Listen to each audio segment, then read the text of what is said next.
नमस्कार दोस्तों। Welcome to UPSC prelims PYQ series.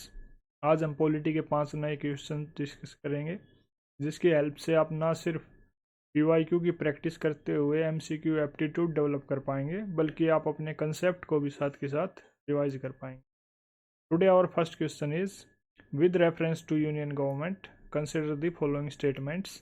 Number 1, N. Gopalaswamy Iyengar Committee suggested that a minister and a secretary be designated solely for pursuing the subject of administrative reform and promoting it. Number 2, in 1970, the Department of Personnel was constituted on the recommendation of the Administrative Reforms Commission 1966, and this was placed under the Prime Minister's charge. Which of the statements given above is or are correct? 1 only, 2 only, both 1 and 2, neither 1 nor 2.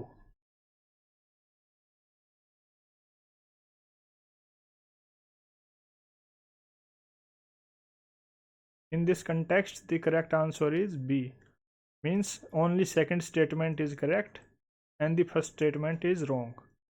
N. Gopalaswamy Iyengar Committee, it submitted its report in 1949 और उसमें कोई ऐसी recommendation नहीं थी। उस committee में क्या recommendation थी वो हम आगे चल के डिस्कस करेंगे। सेकंड इज 1970 में डिपार्टमेंट ऑफ पर्सनल सेटअप किया गया था, किसकी रिकमेंडेशन पे? ARC 1966 की रिकमेंडेशन पे, और उसे PMO के अंडर रखा गया था। It is A correct statement. ये क्या था इसके बारे में भी हम आगे डिस्कस करेंगे। सबसे पहले देखते हैं NG Ayyangar committee.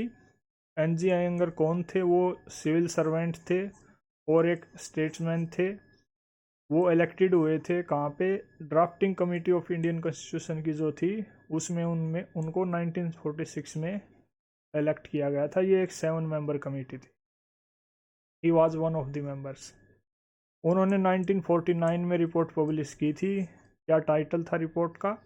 Reorganisation of the machinery of central government. Right.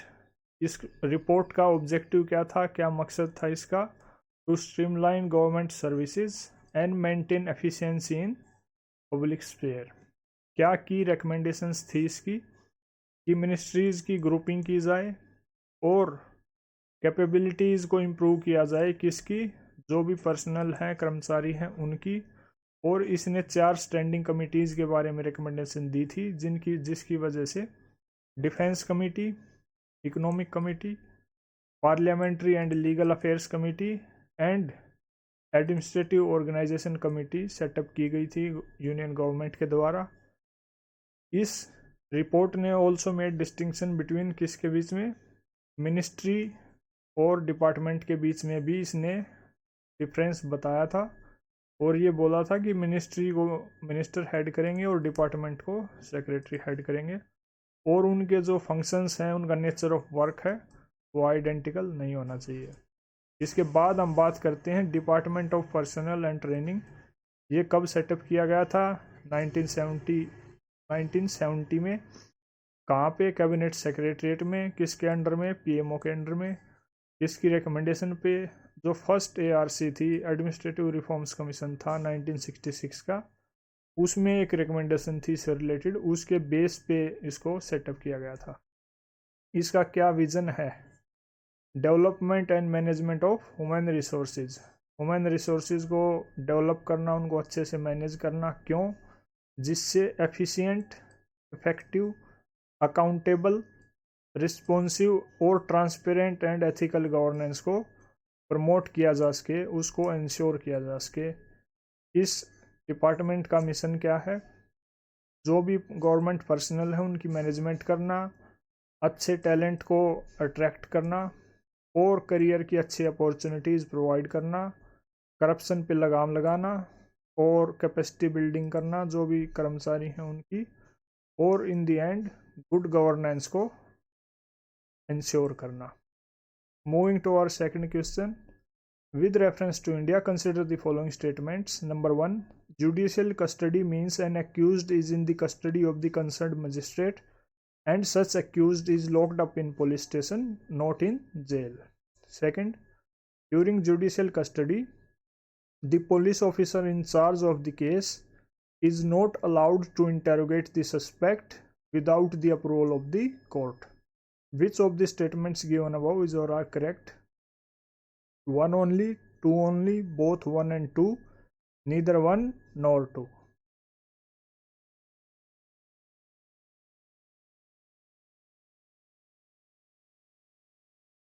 तो correct answer is two only. क्या पूछा गया है क्वेश्चन में? क्वेश्चन में मेनली पूछा गया है कि पुलिस हिरासत और न्यायिक हिरासत में क्या फ़र्क है, उसमें क्या डिफरेंस है। तो जो फर्स्ट स्टेटमेंट है वो गलत है, क्योंकि जुडिशियल कस्टडी का मतलब है कि जो एक्यूज्ड है उसको मजिस्ट्रेट के अंडर जेल में रखा जाता है, ना कि पुलिस स्टेशन में, right. Second statement is correct, क्योंकि जुडिशियल कस्टडी के अकॉर्डिंग जो पुलिस ऑफिसर इंचार्ज है उसका, इन्वेस्टिगेटिंग ऑफिसर जो भी है, वो पुलिस के कोर्ट की परमिशन के बिना जो भी सस्पेक्ट है उससे इंटरोगेशन नहीं कर सकता, क्योंकि जो सस्पेक्ट है वो अब जेल में है। That's why second statement is correct. इन दोनों के बीच में क्या बेसिक डिफरेंस है वो हम आगे डिस्कस करेंगे। पहले देखते हैं police custody, then we will compare it with judicial custody. Police हिरासत और न्यायिक हिरासत में क्या फ़र्क है। सबसे पहले हम जानते हैं कि इनका मीनिंग क्या है। बेसिक मीनिंग पुलिस कस्टडी का मतलब है कि police having the physical body of accused, जो भी एक्यूज्ड है, जो भी आरोपी है, वो पुलिस के पास है। एंड जुडिशियल कस्टडी का मतलब है कि वो जो एक्यूज्ड है वो मजिस्ट्रेट की कस्टडी में है, मजिस्ट्रेट के पास है। अगर पुलिस कस्टडी में एक्यूज्ड है तो उसको पुलिस स्टेशन के लॉकअप में रखा जाएगा। अगर वो मजिस्ट्रेट की कस्टडी में है, in that case he will be locked up in jail. Number 3, जो इंटरोगेशन है, जो भी पुलिस इन्वेस्टिगेशन ऑफिसर है वो इंटरोगेशन एज पर नीड कर सकता है अगर वो पुलिस के पास है, लेकिन अगर वो जेल में है तो उसको जज की या मजिस्ट्रेट की परमिशन की ज़रूरत पड़ेगी इंटरोगेशन करने से पहले। इन केस ऑफ पुलिस कस्टडी, जो भी एक्यूज्ड है उसको अरेस्ट करने के बाद 24 आवर्स में आपको मजिस्ट्रेट के सामने पेश करना पड़ेगा। इस टाइम में जो भी जर्नी टाइम है, यानी पुलिस स्टेशन से लेकर जहाँ भी कोर्ट है वहाँ तक की जो जर्नी टाइम है वो एक्सक्लूड होगा। उसके अलावा जो 24 आवर्स हैं वो कैलकुलेट होंगे। Then there is no such limitations in case of judicial custody. In our third question, consider the following statements. Number 1, pursuant to the report of H.N. Sanyal Committee, the Contempt of Courts Act 1971 was passed. Number 2, the Constitution of India empowers the Supreme Court and the High Courts to punish for contempt of themselves. Number 3, the Constitution of India defines civil contempt and criminal contempt. Number 4, in India, the Parliament is vested with the powers to make laws on contempt of court. Which of the statements given above is or are correct? 1 and 2 only, 1, 2 and 4, 3 and 4 only, 3 only.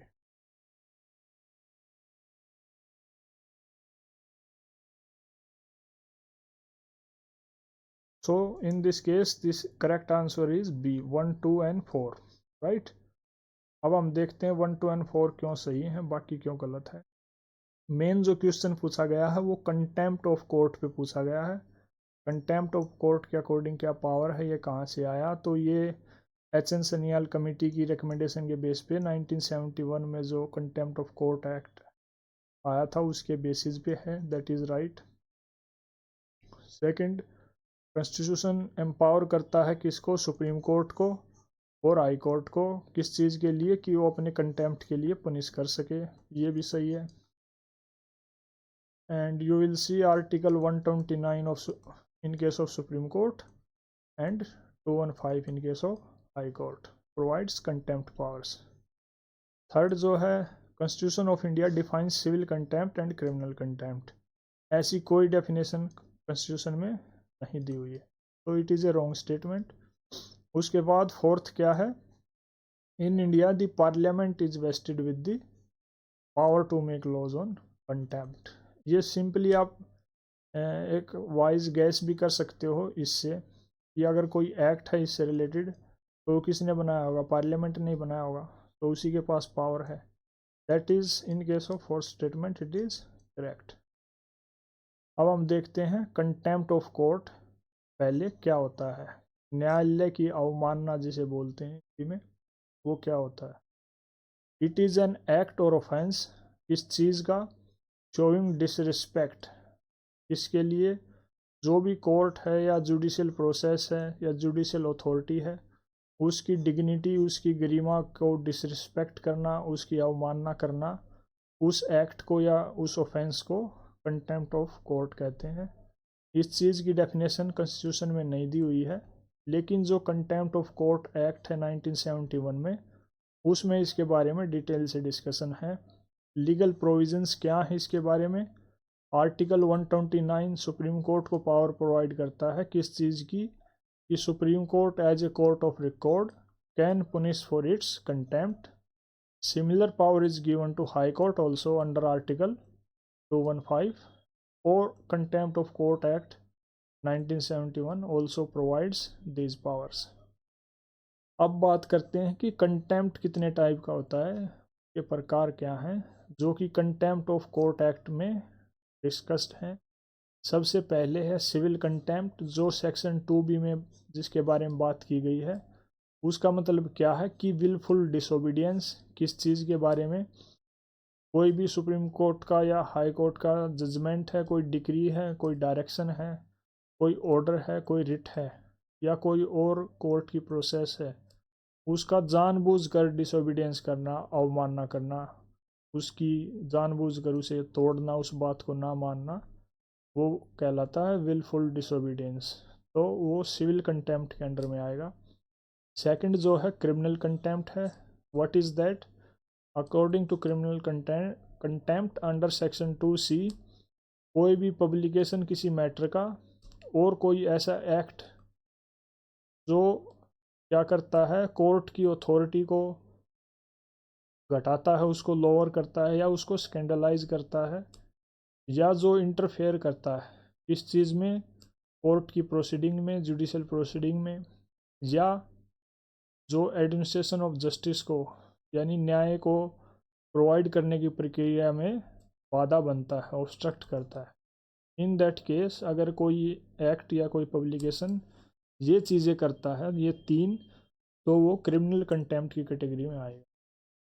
अब बात करते हैं contempt of court act 1971। इसको किसने enact किया था, parliament ने enact किया था। किस बेस पे, एच.एन. सन्याल कमेटी के बेस पे, जो कमेटी 1961 में सेटअप की गई थी। क्यों की गई थी, ताकि वो कंटेम्प्ट लॉ से रिलेटेड स्टडी कर सके, उनको एग्जामाइन कर सके। इस एक्ट के अकॉर्डिंग जो कंटेम्प्ट की प्रोसीडिंग्स हैं वो कोर्ट के द्वारा शू मोटो इनिशिएट की जा सकती हैं, यानी कोर्ट अपने आप कोग्निजेंस लेके इनको स्टार्ट कर सकती है। अगर कोई गिल्टी पाया जाता है तो कोर्ट के पास ये पावर है कि अप टू 6 मंथ उसको पनिशमेंट दे सकती है, या 2000 का फाइन लगा सकती है, या दोनों चीज़ें भी एज ए पेनल्टी उसको प्रोवाइड की जा सकती हैं। बचाव के लिए क्या क्या चीज़ें या आर्ग्यूमेंट्स दी जा सकती हैं, वो हैं इनोसेंट पब्लिकेशन की, फेयर एंड एक्यूरेट रिपोर्ट की, फेयर कर्टिसिज्म की और एपोलॉजी की। इसके अलावा 2006 में इस एक्ट में संशोधन किया गया था जिसके द्वारा ट्रूथ एंड गुड फेथ भी एक डिफेंस ऐड किया गया था। Moving to our next question, with reference to India consider the following statements. Number 1, government law officers and legal firms are recognized as advocates, but corporate lawyers and patent attorneys are excluded from recognition as advocates. Number 2, Bar Council have the power to lay down the rules relating to legal education and recognition of law colleges. Which of the statements given above is or are correct?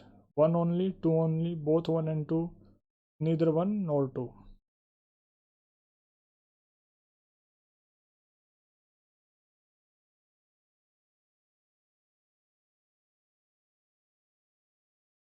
In this case correct answer is B, यानी 2 only.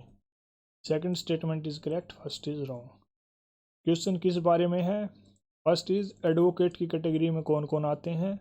तो जो government law officer हैं, legal firms हैं, corporate lawyers, patent attorney, सभी इसकी category में आते हैं, इसलिए ये स्टेटमेंट गलत है। सेकंड जो है बार काउंसिल्स के बारे में है। वो क्या है? बार काउंसिल की पावर डिस्कस कर रहा है कि भाई इसके पास पावर है क्या करने की, लीगल एजुकेशन के लिए रूल बनाने की और लॉ कॉलेजेस को रिकॉग्निशन देने की। तो ये स्टेटमेंट ठीक है। इन दोनों के बारे में डिटेल से डिस्कस करते हैं। एडवोकेट एक्ट 1961 से ये क्वेश्चन जो फर्स्ट स्टेटमेंट है फ्रेम हुई है, ये क्या है? ये एक एक्ट है किसका? पार्लियामेंट का। कब इनेक्ट किया गया था? 1961 में। क्यों क्यों इसको एक्ट को लाया गया था? ताकि जो लॉ हैं रिलेटिंग टू लीगल प्रैक्टिशनर्स, उनको अमेंड किया जा सके, उनमें कुछ बदलाव किए जा सके और उनको कंसोलिडेट किया जा सके। इन एडिशन टू दिस, इस एक्ट का पर्पज़ ये भी था कि जो बार काउंसिल्स हैं उनको बनाया जा सके स्टेट लेवल पे भी और ऑल इंडिया लेवल पे। इसके अलावा एडवोकेट का मतलब ये है कि कोई भी एडवोकेट यानी कोई person who entered in any roll under the provisions of this act, उसको एडवोकेट कहेंगे। एक नॉर्मल वे में इसकी डेफिनेशन होती है कि कोई भी क्वालिफाइड प्रोफेशनल जो depending on the nature of the case represents the client in A court of law, क्यों? प्लीडिंग फॉर कंपनसेशन और रिलीज, या तो उस क्लाइंट के लिए वो कंपनसेशन मांग रहा है या उसकी मतलब रिलीज होने के लिए प्लीडिंग कर रहा है।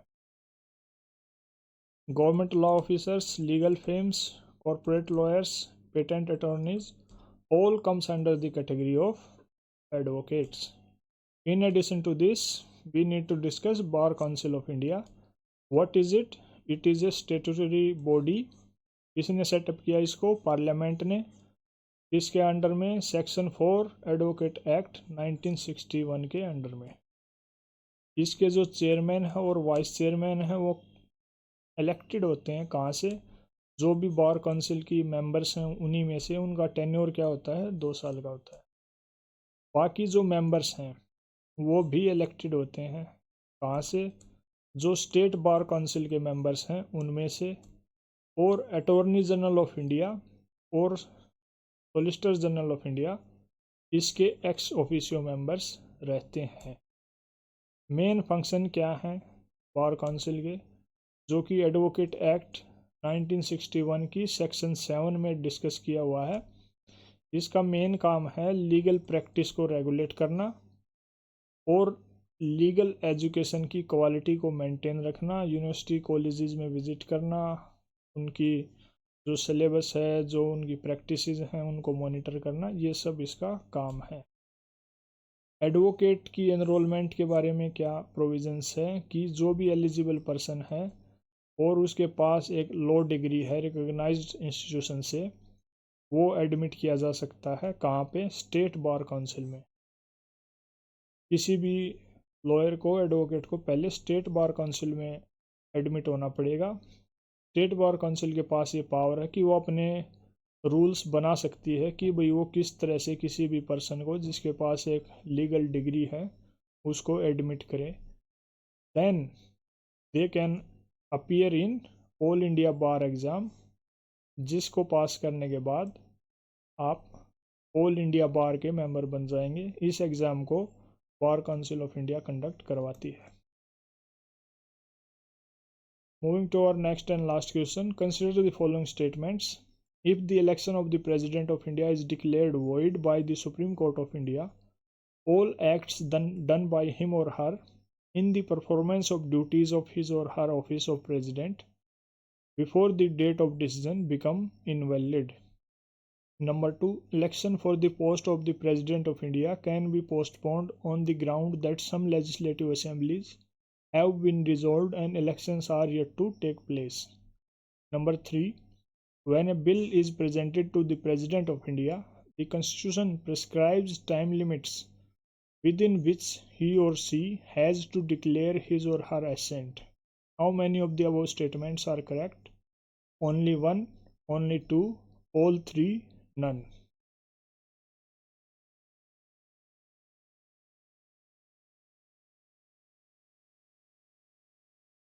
So in this case correct answer is D, यानी कोई भी स्टेटमेंट इनमें से ठीक नहीं है, सभी गलत हैं। क्यों? मेन क्वेश्चन किस बारे में है? प्रेसिडेंट के इलेक्शन के बारे में है। फर्स्ट स्टेटमेंट क्या बोल रही है कि भाई प्रेसिडेंट का इलेक्शन अगर सुप्रीम कोर्ट उससे रिलेटेड कोई डिस्प्यूट है उसको कौन रिजोल्व करता है? सुप्रीम कोर्ट रिजोल्व करती है।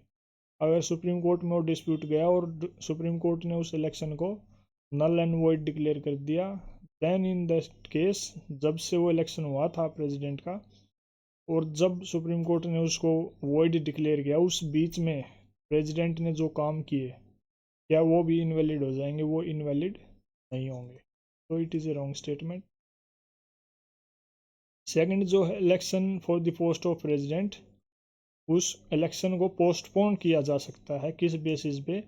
अगर कोई लेजिस्लेटिव असेंबली डिसॉल्व कर दी गई है और जहाँ भी इलेक्शन होना बाकी है, इस कंडीशन पे उसको पोस्टपोन नहीं किया जा सकता।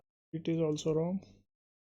थर्ड, जब प्रेसिडेंट के पास कोई बिल दिया जाता है तो कॉन्स्टिट्यूशन में एक टाइम लिमिट प्रिस्क्राइब है कि जिसके अंदर अंदर उसको वो बिल रिटर्न करना पड़ेगा या उस पर जो भी उसकी एसेंट है वो देनी पड़ेगी। सो ऐसी कोई टाइम लिमिट कॉन्स्टिट्यूशन में नहीं दी हुई है। तो this is also wrong. President के इलेक्शन के बारे में हम बात करते हैं। प्रेसिडेंट कौन है? वो फर्स्ट सिटीजन ऑफ इंडिया हैं, नॉमिनल हेड ऑफ स्टेट हैं, रियल हेड ऑफ गवर्नमेंट कौन है? पीएम है, एंड इनडायरेक्टली इलेक्टेड हैं। इसके बारे में ऑलरेडी कई क्वेश्चन में बात हो चुकी है। जो मेन क्वेश्चन ये फ्रेम किया गया है आर्टिकल 71 से फ्रेम किया गया है, जो किससे डील करता है? Matters related to election of president and vice president. इसमें सब क्लोज 1 में क्या लिखा है कि सुप्रीम कोर्ट इन्वेस्टिगेशन कंडक्ट करेगी और अपना फाइनल डिसीजन देगी अगर इलेक्शन से रिलेटेड कोई भी डिस्प्यूट है। In that case supreme court is the, मतलब क्या है? सुप्रीम कोर्ट फाइनल अथॉरिटी है इलेक्शन से रिलेटेड, जो भी प्रेसिडेंट या वाइस प्रेसिडेंट के इलेक्शन से रिलेटेड डिस्प्यूट हैं उनको डील करने के लिए। Second, if supreme court rules that election of A president और वाइस प्रेसिडेंट वाज इनवैलिड, अगर कोर्ट ने इन्वेस्टिगेशन किया और ये जजमेंट दे दिया कि भाई ये इलेक्शन ठीक नहीं था, इसको इनवैलिड किया जाए, then person's action taken in carrying out those responsibilities on or before the date of ruling of the Supreme Court are not invalidated। यानी प्रेसिडेंट या वाइस प्रेसिडेंट ने उस दौरान जो भी काम किया, जो भी फैसले लिए, वो इनवैलिडेट नहीं होंगे, वो चालू रहेंगे। थर्ड सब क्लोज में क्या बात की गई है कि पार्लियामेंट जो है वो लॉ के द्वारा रेगुलेट कर सकती है किस चीज़ को? जो प्रेसिडेंट या वाइस प्रेसिडेंट से रिलेटेड कोई भी इलेक्शन का मैटर है उसको, उससे रिलेटेड जो भी बात है पार्लियामेंट कैन बाय लॉ उस चीज़ को रेगुलेट कर सकती है। फोर्थ सब क्लोज में क्या बात की गई है कि the election of a person as a president और vice president shall not be challenge, ये चैलेंज नहीं किया जा सकता। कौन से ग्राउंड पे? कि भाई जो भी मेंबर्स हैं इलेक्टोरल कॉलेज के उनमें कोई वैकेंसी है। एक वे से बोल सकते हैं कि भाई कोई मान लो स्टेट लेजिस्लेटिव असेंबली डिसॉल्व हो रखी, तो उस बेस पे इसको चैलेंज नहीं किया जा सकता। And one more statement we need to learn, election to the post of president is not postponed, ये पोस्टपोन नहीं किया जाएगा। किस बेस पे? कोई भी लेजिस्लेटिव असेंबली में अगर इलेक्शन पेंडिंग है या वो डिसॉल्व हो रखी है, सुप्रीम कोर्ट ने भी इसको बोला है, कब? 1974 में। In addition to this constitution में कोई भी टाइम लिमिट प्रिस्क्राइब्ड नहीं है किससे रिलेटेड, कि जिस टाइम लिमिट के अंदर प्रेसिडेंट को अपनी एसेंट देनी होती है, किसके रिगार्डिंग? बिल्स के रिगार्डिंग। लेक्चर 15 एंड लेक्चर 18 में ऑलरेडी प्रेसिडेंशियल इलेक्शन के बारे में डिटेल्ड डिस्कशन हो चुका है। Link will be provided in I button. you can visit and watch. That is all in this video. Thank you.